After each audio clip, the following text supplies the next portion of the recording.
Apa kabar? Selamat bertemu kembali dalam kelas Ibu Marlin. Kali ini kita akan membahas bagaimana menggambar pemantulan gelombang seperti yang ada di dalam soal OSN IPA SD tingkat nasional tahun 2015. Bagaimana soalnya? Kita lihat 3 buah speaker mengeluarkan gelombang suara, kecepatan rambat suara 330 meter per detik yang menuju dinding dengan bentuk permukaan yang berbeda-beda. Pertanyaannya, lukiskan arah pantulan gelombang suara pada masing-masing dinding dengan bentuk permukaan yang berbeda. Lengkungan ini menyatakan muka gelombang. Tentu saja dalam kehidupan sehari-hari, ketika speaker itu mengeluarkan suara, kita tidak melihat lengkungan-lengkungan ini. Panah yang biru ini menyatakan arah rambatan gelombang. Permukaan ini adalah permukaan cembung, permukaan cekung, dan permukaan datar. Dan ketiga permukaan ini kita sebut sebagai permukaan pantul atau bidang pantul. Walaupun muka gelombang dalam speaker tidak kita lihat, tapi kita bisa melihat muka gelombang dalam peristiwa yang lain dalam kehidupan sehari-hari. Kalau kita melemparkan batu ke dalam kolam, maka kita mengamati lingkaran-lingkaran pada air. Lingkaran-lingkaran tersebut sepusat, dan lingkaran ini yang kita sebut sebagai muka gelombang.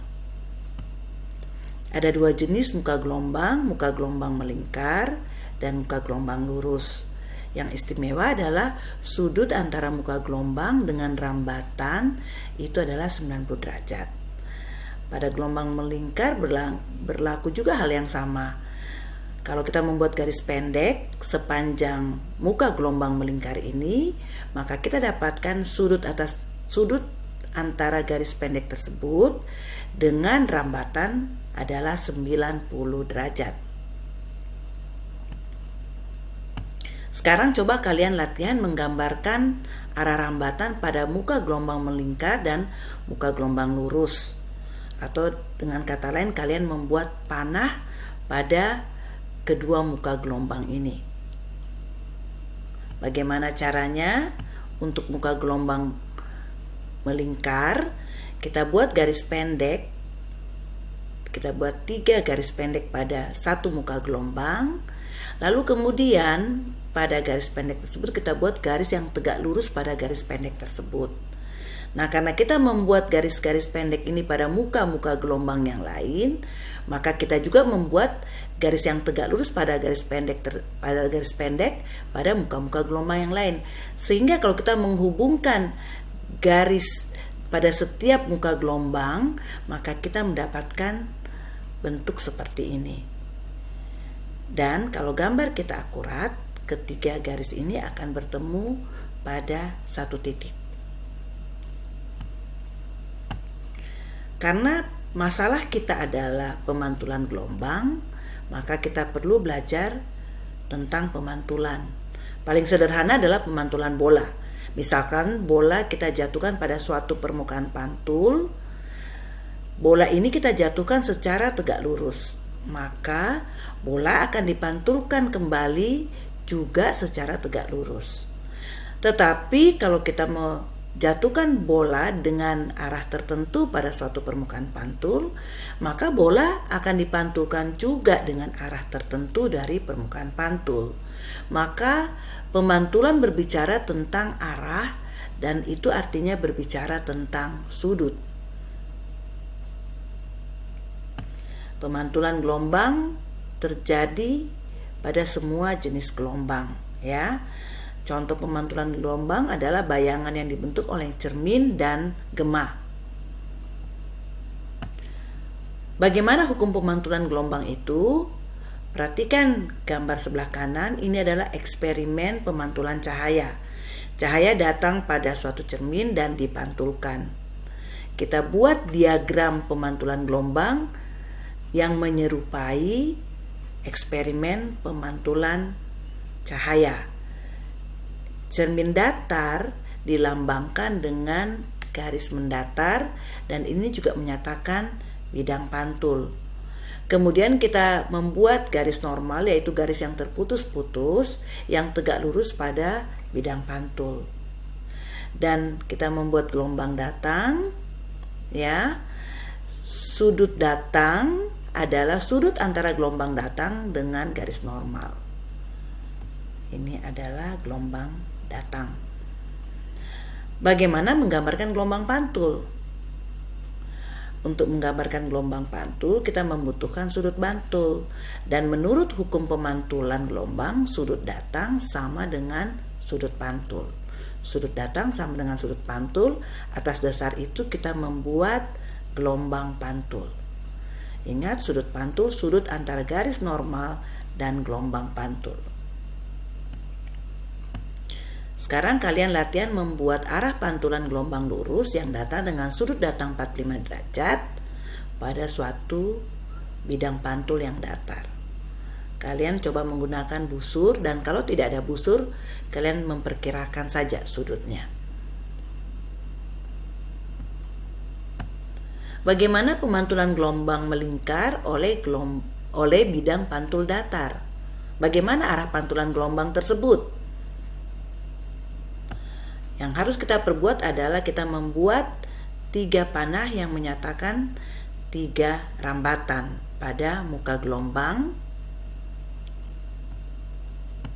Kemudian kita perpanjang ketiga panah tersebut sehingga menyentuh bidang pantul.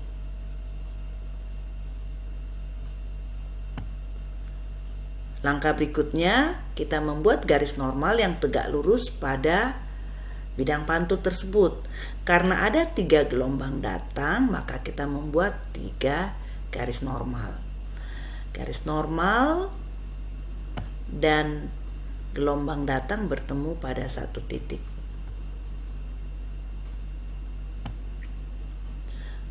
Kemudian kita akan membuat gelombang pantul.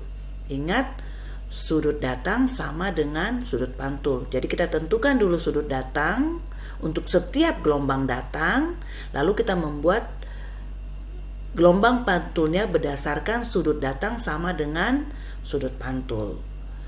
Kalau gelombang datang yang di tengah ini kita perhatikan, gelombang pantulnya menempuh lintasan yang sama dengan gelombang datang.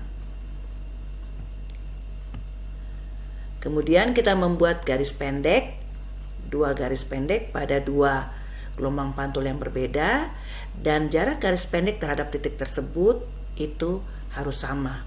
Tujuannya apa? Kita akan membuat muka gelombang. Kita hubungkan garis pendek dari satu ujung ke ujung yang lain sehingga kita mendapatkan muka gelombang. Kemudian kita membuat 2 muka gelombang lainnya lagi. Sehingga kita akan mendapatkan hasil seperti ini. Hasil kita adalah muka gelombang melingkar, dan ini adalah arah rambatannya. Soal berikutnya, bagaimana arah pantulan gelombang lurus jika mengenai bidang lengkung? Bagaimana menjawabnya? Langkah pertama, pada permukaan lengkung tersebut, permukaan cekung, kita membuat garis pendek, 3 garis pendek. Dan pada garis pendek tersebut kita tarik garis yang tegak lurus pada garis pendek tersebut, dan ini adalah garis normal. Ya, jadi kita membuat 3 garis normal. Kemudian gelombang datang pada permukaan cekung tersebut, kita tentukan sudut pantulnya antara garis normal dan gelombang datang, dan kita dapatkan gelombang pantul. Kita buat lagi 2 gelombang datang lainnya sehingga kita akan dapatkan 3 gelombang pantul. Hasilnya adalah gelombang dengan muka gelombang lurus mengenai bidang yang cekung, bidang pantul yang cekung, maka hasilnya adalah muka gelombang melingkar dengan arah rambatan seperti ini.